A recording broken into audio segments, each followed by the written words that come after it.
Hello, welcome from central London. We're just a stone's throw away from the Houses of Parliament in Westminster. We're here in Central Hall for this Intelligence Squared debate on the Catholic Church is a force for good in the world. Well, that's a subject that's going to generate a lot of heat, I think, and some light too, I hope. I'm delighted to be chair of this debate. We have a panel which includes some of the most provocative, intelligent and stimulating commentators and practitioners on the subject. Arguing for the motion, the Archbishop of Abuja in Nigeria, John Onaiyekan, the British Conservative MP, Anne Widdecombe. Arguing against the motion, the actor, broadcaster and author Stephen Fry, and the journalist and commentator Christopher Hitchens. Well, our first speaker is John Onaiyekan, His Grace, the Archbishop of Abuja, the capital of Nigeria. And His Grace is one of Africa's best known, most respected commentators of the Church, the Catholic Church. So please make your way to the podium, speak at the microphone.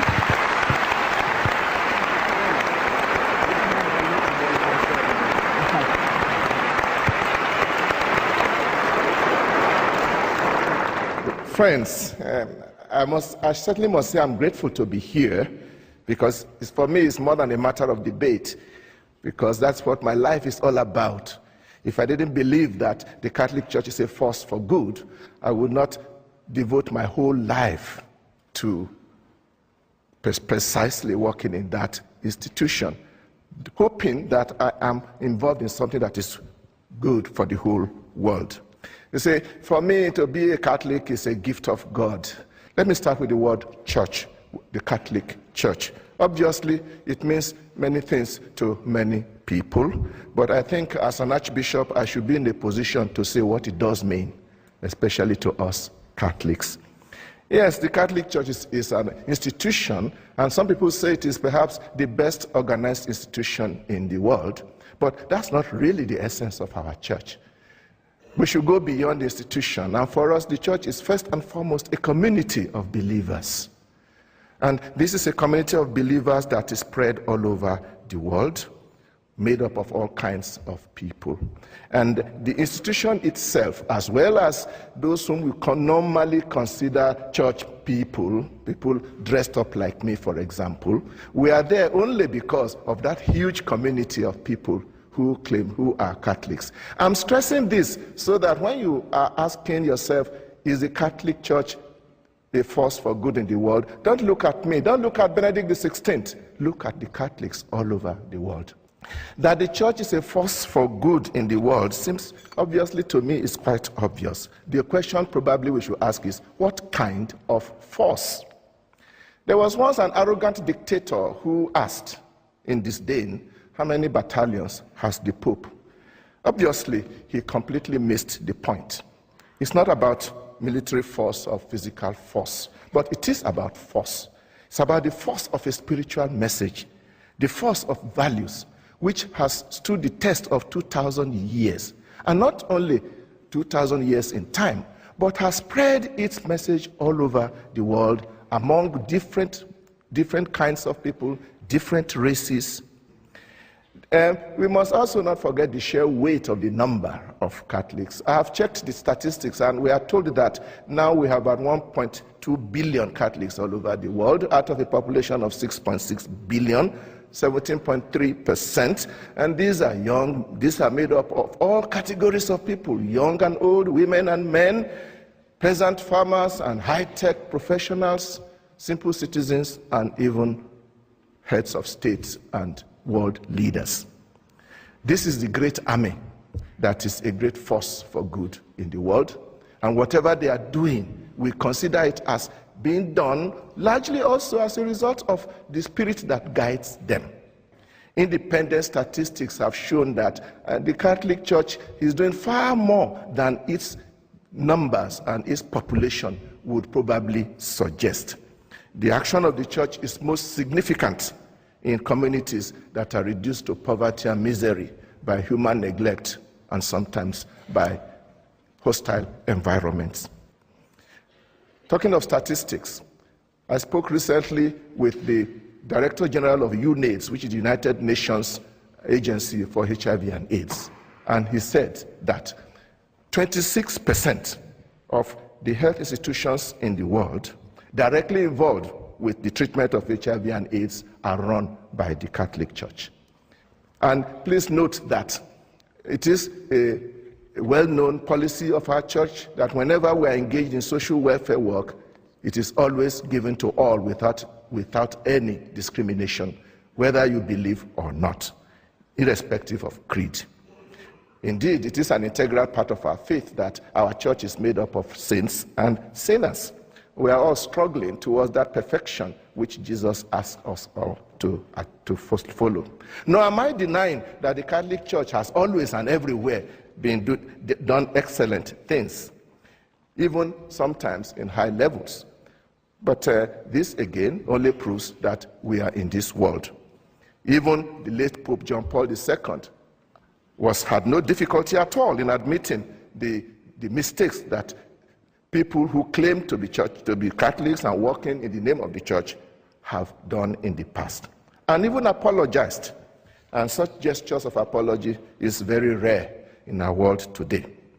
Let me conclude by drawing your attention to one particular aspect of my faith which I admire greatly. We are very open to dealing and moving and collaborating with others. And I think this is very important for the world of our days. We are talking of the world of today. We need more and more effort to link hands across all divides so that we can manage to make our planet a better place. A world of justice and peace. Is there still anybody here who still doubts whether the Catholic Church is a force for good in the world? Thank you very much.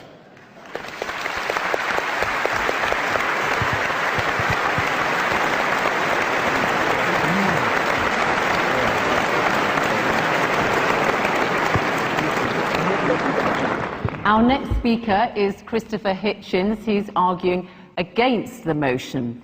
He is a writer, journalist, and commentator, particularly well known for his trenchant and views and very original thinking. So, Christopher Hitchens, let us hear what you have to say. Your time starts now. Please make your way to the podium.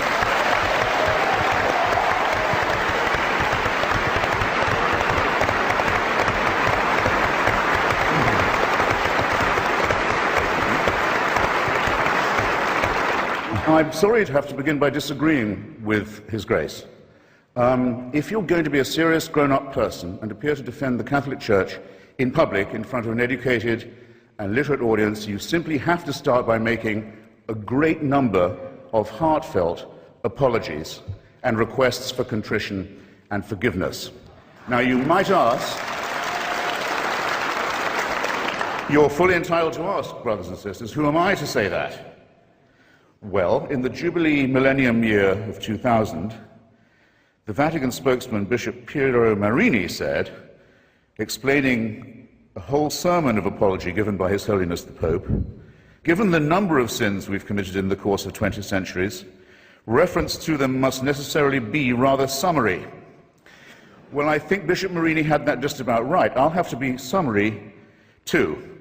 His Holiness on that occasion, it was March the 12th, 2000, if you wish to look it up, begged forgiveness for, among some other things, the Crusades, the Inquisition, the persecution of the Jewish people, injustice towards women, that's half the human race right there, and the forced conversion of indigenous peoples, especially in South America, the African slave trade, the admission that Galileo was right,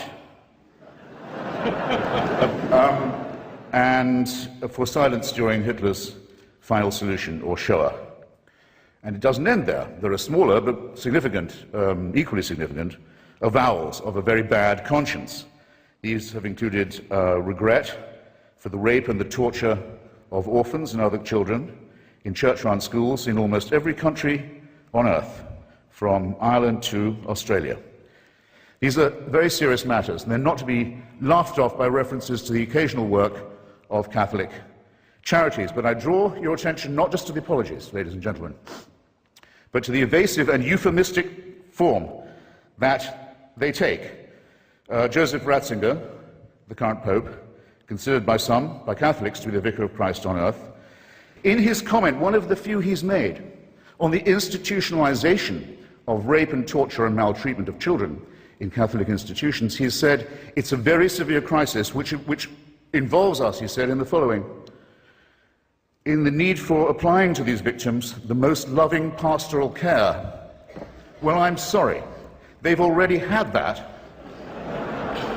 And to say that this is the responsibility laid upon you by the horrific admission that you've already had to make is not accepting responsibility in any adult sense. The same euphemism comes in the term some Christians allowed themselves to be deceived in this way and to act against the gospel. Well, anti-Semitism was preached as an official doctrine of the Church until 1964. Do you think that might have something to do with public opinion in Austria and Bavaria and Poland and Lithuania? There'll come a time when the Church will issue apologies and explanations and half-baked appeals for forgiveness for things it's still doing. I think that there will be an apology for what happened in Rwanda, the most Catholic country in Africa, where priests and nuns and bishops are on trial for inciting from their pulpits and on the church's radio stations and newspapers the massacre of their brothers and sisters. Staying in Africa, I think it will one day be admitted with shame that it might have been in error to say that AIDS is bad as a disease, very bad, but not quite as bad as condoms are bad, or not as immoral in the same way. I say it in the presence of His grace, and I say it to His face. The preachings of His church are responsible for the death and suffering and misery of millions of His brother and sister Africans, and He should apologize for it.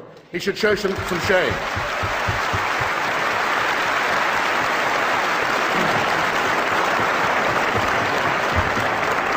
For condemning my friend Stephen Fry for his nature, for saying you couldn't be a member of our church, you're born in sin.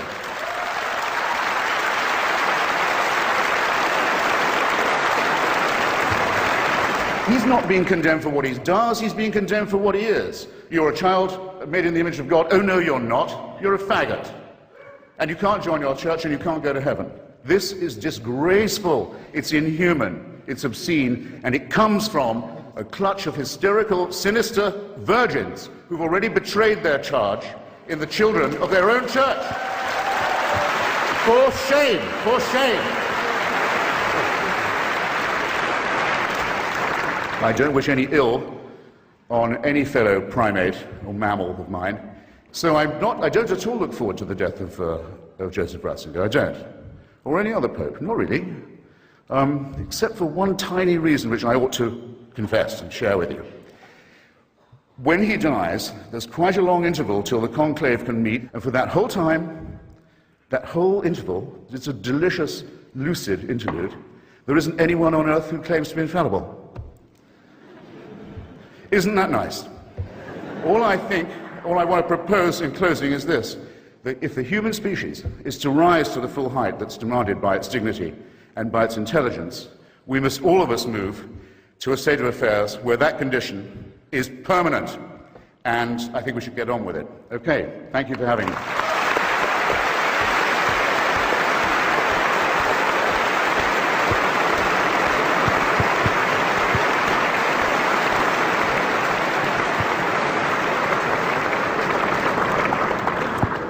Well, Christopher, thank you very much for all that. Our next speaker is going to have her work cut out because she's speaking in favour of the motion that the Catholic Church is a force for good.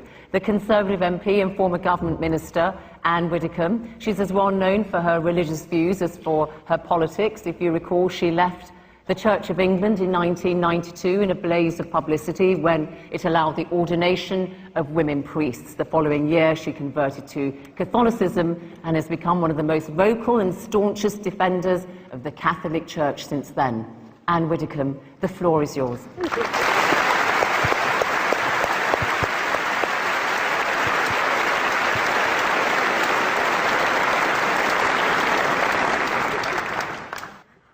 apologies are due tonight, they are due from Christopher Hitchens, who has just run through one of the longest series of misrepresentations of the Catholic Church that I have heard in a long time. He has said, with that certainty which characterises his utterances, that the Catholic Church has had a history of anti-Semitism. Let us just look at the record of the Catholic Church.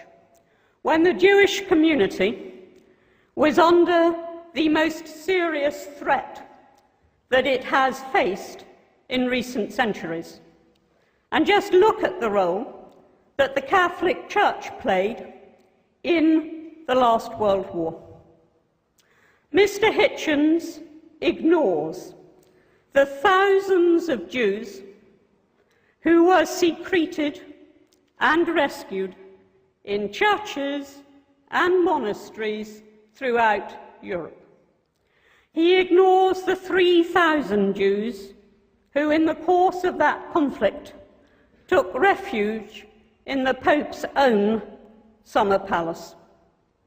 And coming nearer to our day, of course, Christopher Hitchens is right, and who could possibly dispute with him, that the abuse of children, of innocent children, is one, in fact, it is the worst offence that anybody can commit. Of that, no doubt. But again, he seems to think that the Catholic Church should have had some unique insight, which demonstrably was lacking in society as a whole. Do not expect the Catholic Church somehow, when that was the state of knowledge at the time, to have acted in a unique and completely different way. In retrospect, yes, of course. In retrospect, yup. In retrospect, it should have done. So should the magistrates. So should the Samaritans. So should the National Council of Civil Liberties. But when we ask whether the Catholic Church is a force for good, let's just try to imagine a world today without, for example, the billions of pounds that are poured into overseas aid by the Catholic Church, contributing year on year more than any single nation. Imagine the developing world had been left without the input of the medicine and the education that was brought to it by the missions. Imagine the absence of those collections Sunday upon Sunday for famine relief. Imagine the absence of the church in the local community. We play a vital role. And you don't need to be a Catholic to acknowledge that we play that role. What is the church? It is its members. It is the nuns and the monks and the priests and the lay workers and the congregations. It is not just the hierarchy of the church. And I believe that the church to which I belong is a massive, massive force for good. But let us not just keep the debate at that level. I knew somehow that when we were here tonight, we would be discussing child abuse and condoms. They came in the end. I almost thought we were going to get through an entire speech without condoms from Christopher Hitchens, but we got them at the end. But that is not what the Catholic Church is about. It isn't only about the physical relief of the poor. It isn't only about the work it does on earth, but it is the message that it preaches. And that message is one of hope. That message is one of salvation. And it is all very well for some people in their intellectual arrogance to say, we can do without that. But actually, billions of people across the world live by that message of hope and of salvation. They try to live by the commandments and also by the interpretation of those commandments by Christ. Yeah, sometimes they fail. Sometimes their leaders fail. Human beings do fail. But overwhelmingly, I say to you tonight with no apology or whatever, that a world without the Catholic Church would be poorer, would be more hopeless, and would be a worse place in which to live.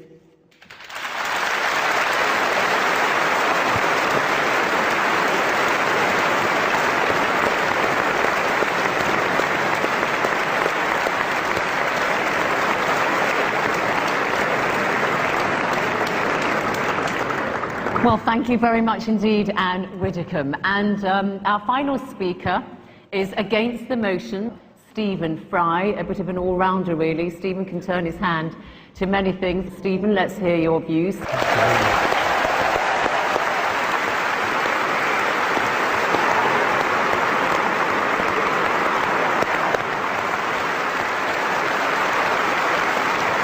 I genuinely believe that the Catholic Church is not, to put it at its mildest, a force for good in the world.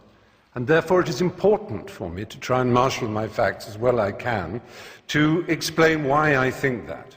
But I want first of all to say that I have no quarrel, no argument, and I wish to express no contempt for individual devout and pious members of that church. It would be impertinent and wrong of me to express any antagonism towards any individual who wishes to find salvation in whatever form they wish to express it. That, to me, is sacrosanct as much as any article of faith is sacrosanct to anyone of any church or any faith in the world. It's very important.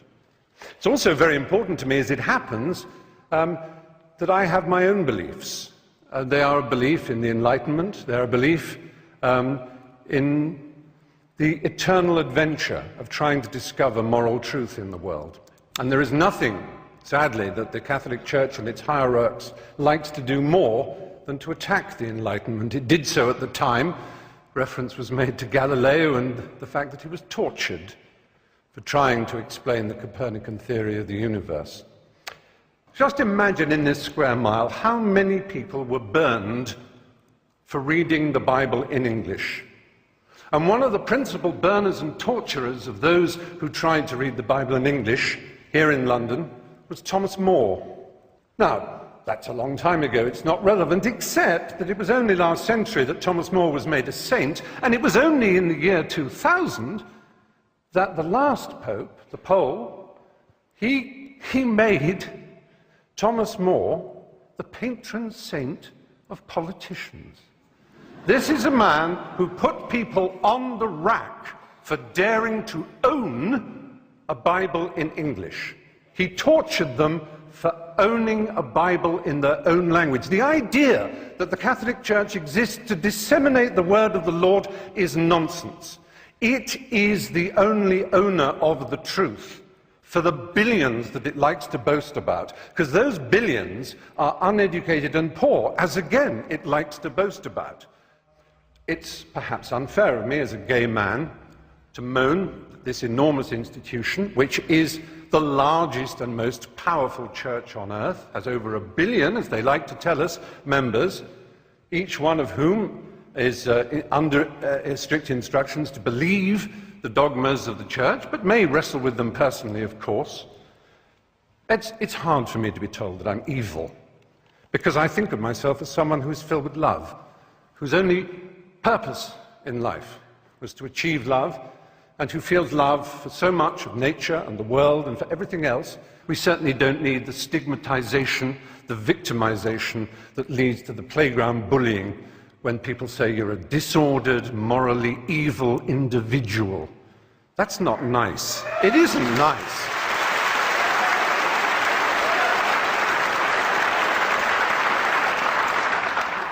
The kind of cruelty in Catholic education, the kind of let's not call it child abuse, it was child rape.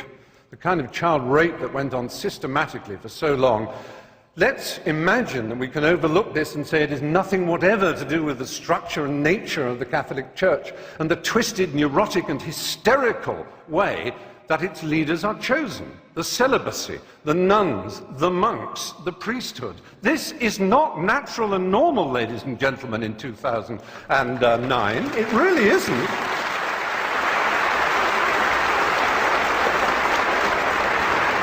I have yet to approach one of the subjects dearest to my heart. I've made 3 documentary films on the subject of AIDS in Africa. My particular love is the country of Uganda. It's one of the countries I love most in the world. There was a period when Uganda had the worst incidence of HIV/AIDS in the world. But through an amazing initiative called ABC, abstinence, be faithful, correct use of condoms, those 3, I'm not denying that abstinence is a very good way of not getting AIDS. It really is. It works. So does being faithful. But so do condoms. And do not deny it. And this Pope, not satisfied with saying condoms are against our religion, please consider first abstinence, second being faithful to your partner. He spreads the lie that condoms actually increase the incidence of AIDS. He actually makes sure that aid is conditional on saying no to condoms. I have been to, there's a hospital in Bwindi in the west of Uganda where I do quite a lot of work. It is unbelievable, the pain and suffering you see. Now, yes, it is true, abstinence will stop it. It's the strange thing about this church. It is obsessed with sex. Absolutely obsessed. Now they will say, we with our permissive society and our rude jokes are obsessed. No, we have a healthy attitude. We like it, it's fun, it's jolly, because it's a primary impulse. It can be dangerous and dark and difficult. It's a bit like food in that respect, only even more exciting. The only people who are obsessed with food are anorexics and the morbidly obese. And that, in erotic terms, is the Catholic Church in a nutshell.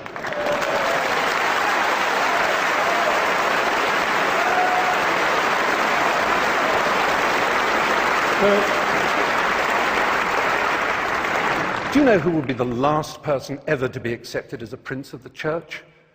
The Galilean carpenter, that Jew. They would kick him out before he tried to cross the threshold. He would be so ill at ease in the church. What would he think? What would he think of St. Peter's?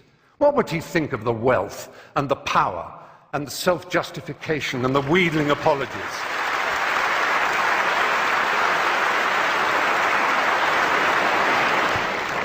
The Pope could decide that all this power, all this wealth, this hierarchy of princes and bishops and archbishops and priests and monks and nuns could be sent out in the world with money and art treasures to put them back in the countries that they once raped and violated. They could give that money away and they could concentrate on the apparent essence of their belief. And then I would stand here and say the Catholic Church may well be a force for good in the world. But until that day, it is not. Thank you.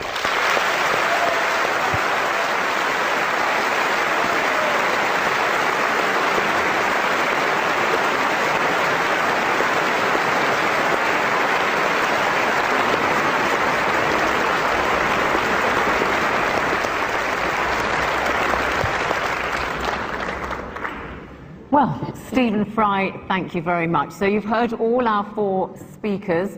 It's going to be your turn, the audience, next. And I'll give you a couple of minutes to think about what you want to ask our panelists, any questions or comments you may wish to make. Because I'm going to give you now the result of that vote that you all gave when you were coming in here to Central Hall. The motion is the Catholic Church is a force for good in the world. In favour of the motion were 678. Against the motion that the Catholic Church is a force for good was 1,102. Big difference. However, 346 of you were undecided. So, Archbishop and Anne Widdecombe, you're going to have to not win over the undecided, but actually convert some from the other side. Let's see if we can sway any opinions here amongst all of you by listening to some points that you wish to raise with the panel, and then we're going to ask you to vote again. Now, put your hand up if you want to speak. If you go on, I've got a little button here that will render you inaudible, so please keep your comments to the point. You're standing, sir, so you must be terribly keen and enthusiastic, so I will come to you first. Say your name and designation if you wish to, if you think it may be relevant. My name is Igor Wood. I'm the Executive Director of the National Secular Society, and I've just come back from the United Nations Human Rights Council in Geneva, where I put to the United Nations Human Rights Council the fact that the Holy See, its alter ego of the Catholic Church, has broken 5 articles of the United Nations Convention on the Rights of the Child. Just one of those, because it's supposed to produce annual reports, and it's 12 years behind in doing those. It did not deny, the Holy See came back and did not deny any of the charges that I made on the 22nd of September. Okay. All it said... You're losing us. What is your point, please? My point is that it did not deny breaking 5 articles of the UN Convention on the Rights of the Child on child abuse. And I think it's disgraceful that it should be allowed to do it and that the international community should let it get away with it. Okay, thank you. We'll take another question. There's a lady here. I would like to ask Mr. Hitchens if he is only against the Catholic Church or against all religions. Shall I go to the podium? I'm just going to take one more. No, just stay here. I think I heard. Okay, anybody upstairs? Can I see? I'm sorry, the lights are in my eyes. Hi there. This is a question for Christopher Hitchens. Many people today feel that we're really living in some kind of moral crisis, and you can see that all around us.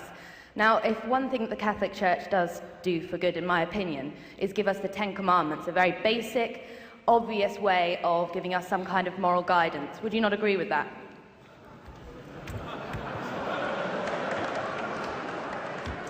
Okay, well, let's just get a response here from our panel. So, 10 Commandments. Christopher Hitchens, that question was directed to you. I don't think the Catholic Church has a monopoly on the 10 Commandments, but nevertheless, is this on? It is on, just stay. Am I audible? Yeah. The lady in front began by asking me, do I reserve this condemnation only for the Holy Roman Church and not for other Catholics, for example, like Byzantine Catholics and Protestants and so on? I think they're all the same equivalent glimpses of the identical untruth. And I might use my answer to just say something about Anne Widdecombe. I knew we wouldn't get through without talk about money being given away on supposedly humanitarian projects in the Third World. You don't get that. You never get the admission that it's done to proselytize for religion either, which my friends at Médecins Sans Frontières, Doctors Without Borders, for example, or Amnesty International don't do. They don't proselytize. They do it for the sake of their fellow creatures.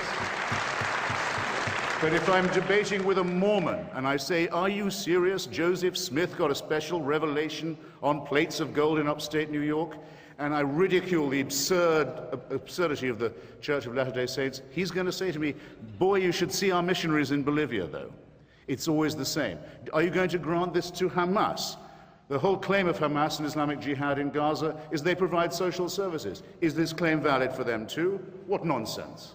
No. The proper study of mankind is man, and the proper application of humanitarianism is humanistic, in my judgment. Now, of the commandments, the first, I can't list them exactly in order, I have them in my head. The first 2 or 3 are entirely about fearing the author of the orders.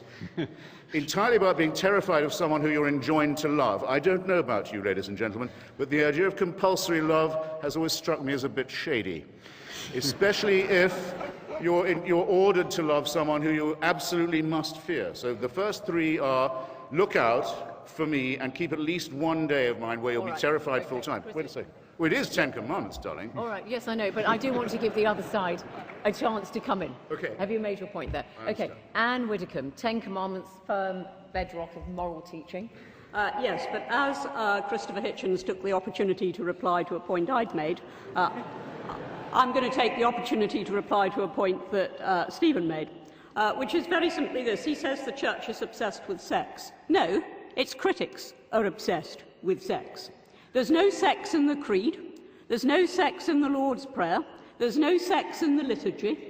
But when critics start on the Catholic Church, all they can talk about is sex, but of sex more later.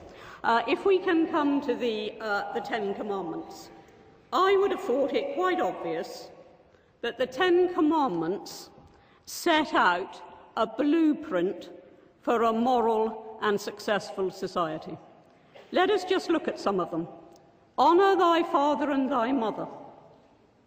Think of today's disrespect. Thou shalt not steal, thou shalt not kill, thou shalt not commit adultery, and thou shalt not covet. Tell that to the bankers with their bonuses. I actually think that if you look at the moral precepts of the Ten Commandments, they're as relevant now as they were then. Okay. Archbishop, do you want to come in briefly on this? And that point about the rights of the child, I mean, there's something that's come up quite a bit. Well, first of all, the United Nations conventions that he's talking about, they need to be well understood. And it is a fact that there is not a unanimity even in the interpretation of the content and the meaning of many of those conventions is referring to. I am not particularly personally conversant with the issues he is raising, the 5 accusations that he has laid against the Holy See, but I'm sure that the permanent observer of the Holy See in Geneva would have given adequate answer to his question. As for defense of children, taking care of children, I think we don't have to go to the United Nations to learn about that. Oh, by the way, the 10 Commandments are in the Bible, but my father knew it before he became a Christian. All African religions recognized those basic norms of morality. Everybody knows that. All right. Let's take some more questions from the floor. Okay. Don't need the Bible for that. Chap there. Hi. This is a very simple question for Anne Widdecombe. You might think it may be a naive question. If so, I'd be very happy to be educated. Why is it wrong for a woman to become a priest, but perfectly acceptable for a woman such as yourself to become an MP? Okay, thanks. We'll come to that in a moment. I think we're going to go just here next. Yeah. Hello. It's a query for Anne and the Archbishop. Anne raised a point regarding the billions that are poured into Africa for famine relief, aid and things like that. She also mentioned the billions that are raised in collections. What is the point there? Are you trying to say that the billions that are poured into Africa are raised by collections? Because we don't seem to see any dissolution of the wealth that is sat in the Vatican and in the palaces of the Vatican. And coupled with that, I respect your faith, I respect the message you give, but why, to pass that message on, do you need the finery that you wear? Do you need the palace of the Vatican? Okay. Point made. I think we're going to go here. Yeah. Hello. My name is Matthew Hamden, and I've got a brief question for the Archbishop. Sorry, can you hear me? No. Now we can. Start again. Oh, thank goodness. Archbishop, of which current Roman Catholic policy are you most ashamed? Current Catholic policy are you most ashamed of? I'll repeat it. Okay, let's stick with the Archbishop on that. So, Archbishop, which current Catholic policy, this question is, are you most ashamed of? I don't know whether you're serious in that question or you just want to provoke, because if all our Catholic policies are not just dreamt overnight by the Pope or anybody. If it is a Catholic policy, it is reasonable, it is based on our traditions and scriptures, and there's none about which I'm ashamed, if that is the answer to your question. Okay, and the other question about... I think the Vatican is worth something like, is it $2.5 billion it has, and it invests it all over the place and so on. Do you need all that money? Was that question up there, all the finery and all the rest of it? I was trying to listen, I couldn't quite get... His question was, you talked about the billions in aid that goes to Africa, dispensed by Catholic organisations one way or another, but what about the wealth of the Vatican itself? Do you need all that money? If it means that they should carry St. Peter's Basilica to Africa, that's not the answer. And I don't know what billions of that he says the Vatican has. The billions of this world, I think, are not in the Vatican. We know where they are, and they are not coming to Africa. On the contrary, Africa has been sucked dry by those people, those multinationals. They are the ones who should be bringing our money back to us. I think we are targeting the wrong place. I come from Africa, and the funds that come from church agencies for us are very important. We know that normally in most of those countries, we should not even be looking up to people to help us. We should be helping ourselves, and we are working towards that. And Widdecombe, one specific question to you. Why not women priests in the Catholic Church? Well, no, the specific question was, why is it not all right for a woman to be a priest, but it is for a woman to be an MP? That was the specific question. All right. And I have to say to you, I mean, that really does betray a vast ignorance. A member of Parliament, male or female, does not stand in persona Christi at the point of consecration. The Church is not about careers. The Church is about vocations and about theology. And I do not believe it possible for a woman at the point of consecration. Women's ministry is different. This is specific to the priesthood, and probably won't be understood by a lot of the people who don't understand the theology of the priesthood. But I don't believe that it is any more possible for a woman to represent Christ at the point of consecration than for a man to be the Virgin Mary. Okay, thanks. Lots of hands up, and I really do want to go around everybody. So, panel, if you could keep your responses to the point as much as you can. Up there, please. Question to Anne and the Archbishop. How can the Church possibly sustain and justify taking money from the impoverished in Mexico, in Latin America, in Africa, and at the same time suggesting that you're a force for good? I didn't quite hear that question. Okay, thanks. Well, question to Stephen Fry. I'm a Catholic, but I like you a lot. And then I don't know that the Catholic Church condemns homosexuality as such, only recommends chastity for everybody. And then if I am not married, I should be chaste. Either I am homosexual or heterosexual. And also, as I have read in your books, you should not, or you don't consider that to be celibate for a long period is something so awful or impossible. Okay, all right, thank you. Now, okay, did I say that? Yeah. I missed that. Hi, question for Anne Widdecombe, actually. You accused Christopher Hitchens of judging the Catholic Church by the standards of the time, but surely the truths in your doctrines are either eternal or they're not.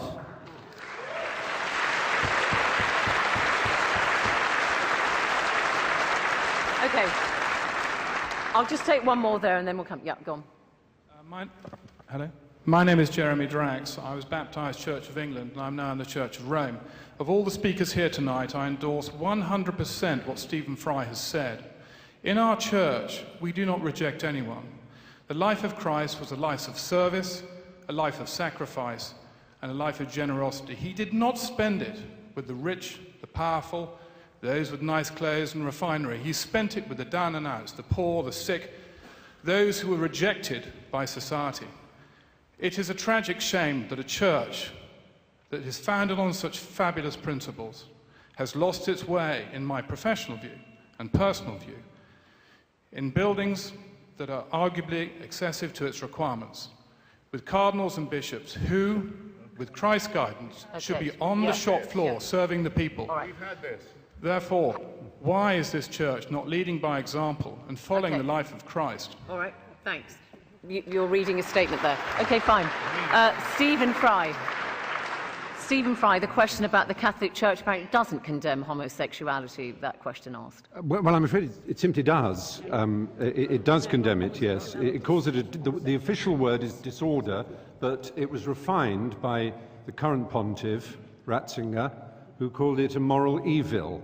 But on the other hand, we must remember, as the point that was made, is that the Church is very loose on moral evils, because although they try to accuse people like me who believe in the empiricism and the Enlightenment of somehow what they call moral relativism, as if it's some appalling sin, where what it actually means is thought, they, for example, thought that slavery was perfectly fine. Absolutely okay, and then they didn't. They thought until the year 2000 that a baby went to limbo, causing unbelievable distress to parents whose child died. Okay. Unbelievable distress. And then, with a wave of the hand and a stamp of a seal, it was no longer true. Something that had been eternally, or at least true for 2,000 years, suddenly wasn't. Because the truth is complicated. It's hard. And what is the point of the Catholic Church if it says, oh, well, we couldn't know better because nobody else did? Then what are you for? Okay.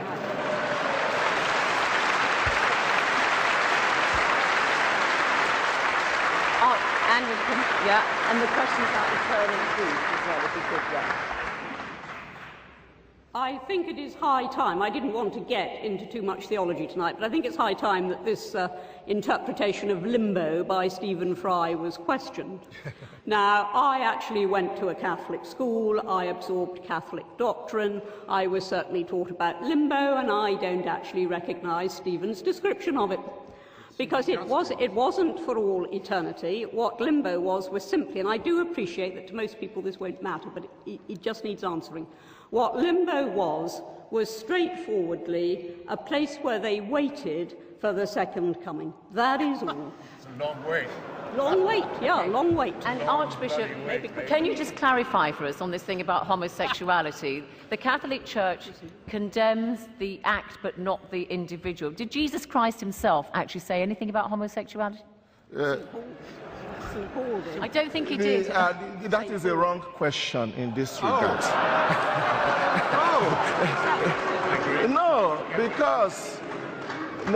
because we are not aware about homosexuality, the morality of homosexuality being a matter that drew the attention of Jesus.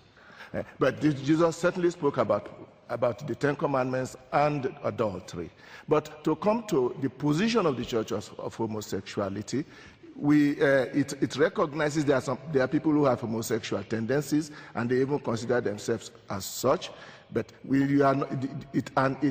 the Church also says that the homosexual acts are wrong, but that doesn't mean that those who are engaged in it are condemned outright, because each person has his own personal story.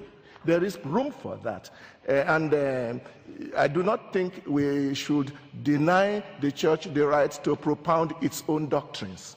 You are not obliged to take it. Let's hear some more from the floor. I'm sorry about the question about eternal truth. We may get to that a little later. Okay, over there, up there. It actually follows on from the point just raised. As a gay man, I find the history of sexual repression and oppression that's gone on in the Church to be argued that that's just being being obsessed by sex to be a bit offensive, and I wondered if Anne Widdecombe would defend her position a little bit more on sexuality. We've had that point. We've dealt with that point. Can I go to number two? I just wanted to say on behalf of myself and my fellow degenerates that I would just like to ask all the Catholics in the room, as well as the proposing team, if they'd like to just stay out of my sex life and in my bedroom. All right. That'd be great. We've had this, okay. Can we have slightly different points, perhaps, that haven't been raised? Yeah. Let's see if I've got any luck with you.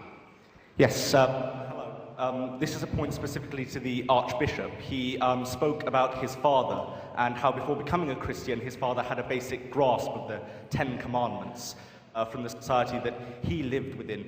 He seemed to use this as a point to prop up his own argument. I would argue the contrary. Surely, if people have a grasp of basic morality without the dogma, the doctrine of the church, then everything good, all the humanitarian aid, all the great work that the church has been doing that you've spoken about, surely that's not the church. That's just people that happen to be under this umbrella of the church. It's the people that are doing it, not the dogma of the church. Here. I'm going to take that as a point rather than a question. Could the young lady with the spectacles, yeah. Yeah, talking about sort of the humanitarian aspect of what's done, I was just wondering if Stephen Fry and Christopher Hitchens felt that perhaps there would still be the same amount of aid and the same amount of concern for sort of people in Africa that do need our help without sort of this emotional, spiritual blackmail that perhaps the Catholic Church can be guilty of. Okay, we'll come to that. Any supporters of the Catholic Church? Because so many of you, sorry, I'm not showing bias, but just to spice things up. Wait till the microphone gets to you. Yeah. At the front, she's not put her hand up. Sit here, I'm looking at the word intelligence, and I think behind the word intelligence is reason. I thought that this discourse was going to be about intelligence and reason, and not about emotion, whipping up emotions. I want to ask Hitchens and Fry. You try to put the blame of the Jewish Holocaust and the slave trade squarely on the shoulders of the church. Are you sure of that position?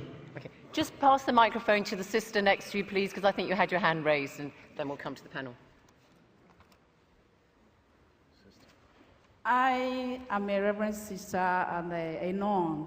I just want to say that our life is based on the life of Jesus Christ, not on emotion or based on the way the world is going. So I thank all the people who are listening, and I think the message we are getting here will lead us to live a good life. That's why myself, sitting here listening to the talk, I think it is good that we focus our attention on the life lived by our Lord Jesus Christ. Thanks very and much. What our Archbishop trying to Thank you, sister. teach us. Thank you. Let me just take a couple more, actually, because so many hands in the air. Can we come... Yeah, just take your pick at the front there. Can you keep your points very brief? Because really, you're taking liberties too much, too long. Anne Widdecombe said there was no sex in the Lord's Prayer. In the world I inhabit, you don't become a father without sex being involved. All right, we'll take that as a point, as a comment. If you've got brief comments, okay, there, and then I'm going to come to the panel, don't worry. As is so often the case in these debates, the devil lies in the interpretation of single words in the motion. And the word is good. And it is, I think, one has to accept that if you have 1 billion followers, then it is an enormous force. But whether it's exercising its good now or it should change, Stephen Fry left the door open to us to see that if the Curia and the Pope admit that there needs to be change, then we would, I think, vote more favourably for the Church. Okay, thanks. Let's just get through some more comments. Okay, yeah, briefly, please, briefly. Thank you. As somebody who spent 38 years of her life as a Catholic and then saw the light... Start again. Sorry, we didn't hear. I spent 38 years of my life as a Catholic and then I saw the light. And my life now is going back and forth to Africa, and next month I go to Uganda, and I'm working on trying to stop mothers dying in pregnancy and childbirth. What I'm saying is, please, please, reverse the rule on condoms and family planning and contraception and save more lives. Save thousands and thousands of lives. Closing statement, because we're running out of time. We'll do one briefly. No, we will. All of you. Because they need... okay, where is the microphone? 3 minutes. Microphones. Yeah. Okay, just... Let's keep this moving. Briefly, please. Yes, very I will briefly, ask you that next. as a Catholic, I'm actually very pleased to be here this evening to hear two sides of a very important argument. And the positive thing I take away is that the Catholic Church can take the opportunity to reflect upon these comments, and that we look for the future. And it's by actually accepting these comments and by looking for a way forward that the Church can actually grow and have a more important part of the world. All right. Thank you. Up there. You're going to have to address some of these points in your closing statement. Hello, this is a question for Stephen and Christopher. I'm really happy that Stephen's mentioned the Enlightenment and empiricism, which is something that I think can add a lot to human existence. I'm just wondering what your thoughts on the monopoly of a certain type of sensation that religion seems to have on the existence of God is obviously put down to a particular sensory experience, and also the further impingement religion is having upon empiricism, in particularly the United States, on things like intelligent design and these arguments. Thank you. Yeah, briefly. Okay, very, very quickly, like 15 seconds, everybody. Yeah. Where is the microphone? Just take it there. You don't have to stand in the middle. Just a question for the Archbishop.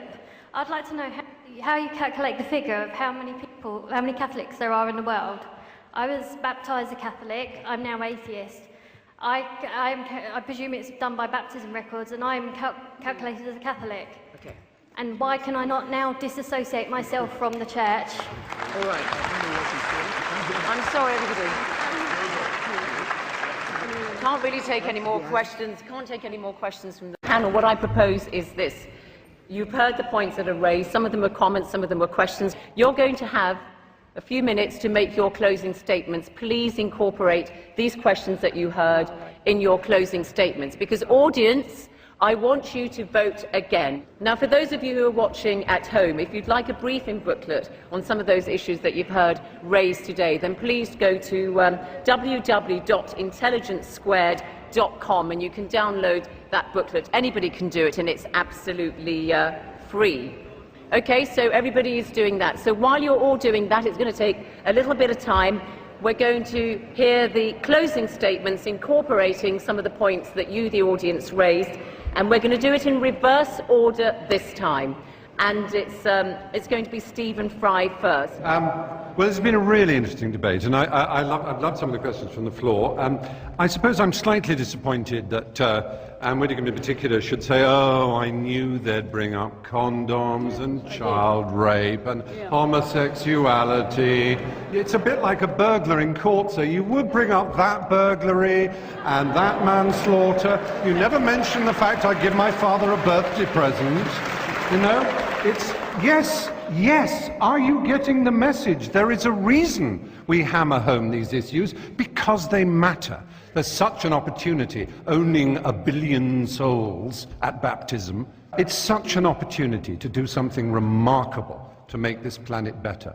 And it's an opportunity that is constantly and arrogantly being avoided, and I'm sorry for that. Okay, thank you.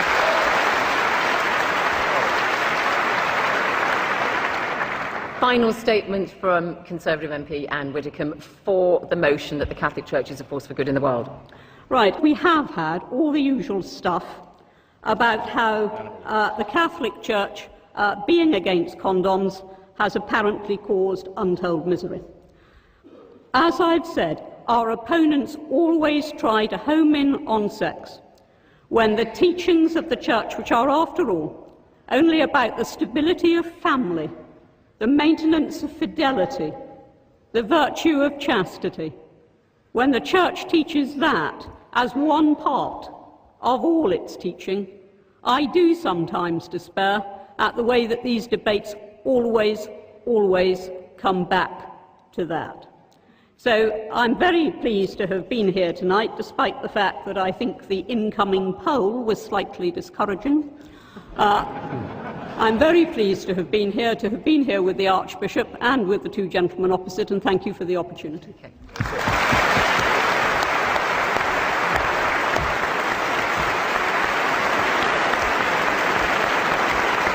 Against the motion, Christopher Hitchens. Unanswered questions. Amazing. No one, though they were asked repeatedly, would say whether they thought Stephen Fry, my friend, was in a state of mortal sin or not. They wouldn't tell you. Something about the question brought out their inner coward. Well, I say that homosexuality is not just a form of sex, it's a form of love, and it deserves our respect for that reason. That when my children were young, I'd have been proud to have Stephen as their babysitter, and I'd told them they were lucky. And if anyone came to my door as a babysitter wearing holy orders, I'd call first a cab and then the police.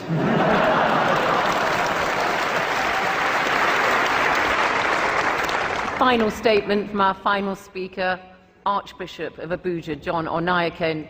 You've got to make your final pitch now to the audience. Thank you very much.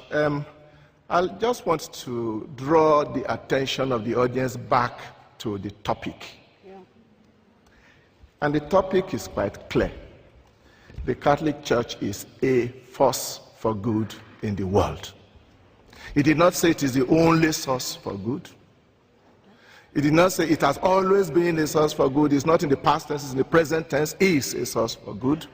I still have not seen how they have in any way shown that the Catholic Church is not a force for good in the world. I can say all kinds of things about other people, but I think it is fair enough that when it comes to what does the church say about condoms, what does it say about homosexuality, what does we say about women priests, we need to take the trouble to find out exactly what it is saying, not what the newspapers are saying that we are saying. We never said that the Catholic Church is perfect. We continue to do our best to be as close as we can to Jesus Christ and what he wants us to be, and to constantly be a force for good in the world. And I thank you. Archbishop, thank you.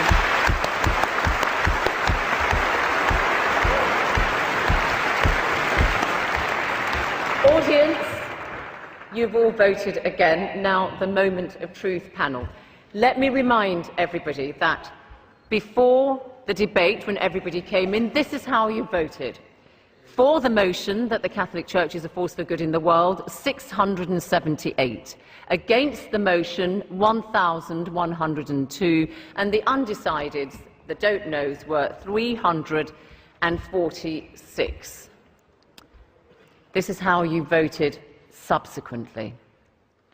For the motion that the Catholic Church is a force for good, from 678, it's gone to 268.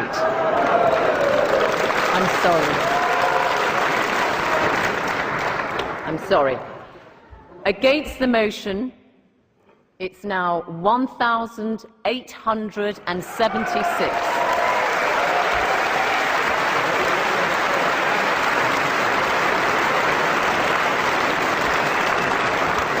And you can see that doesn't leave very many don't knows. It's 34 undecided. So commiserations, Archbishop and Anne Widdecombe. Congratulations, Stephen Fry and Christopher Hitchens. Thank you all. From me, Zain Abadawi, goodbye.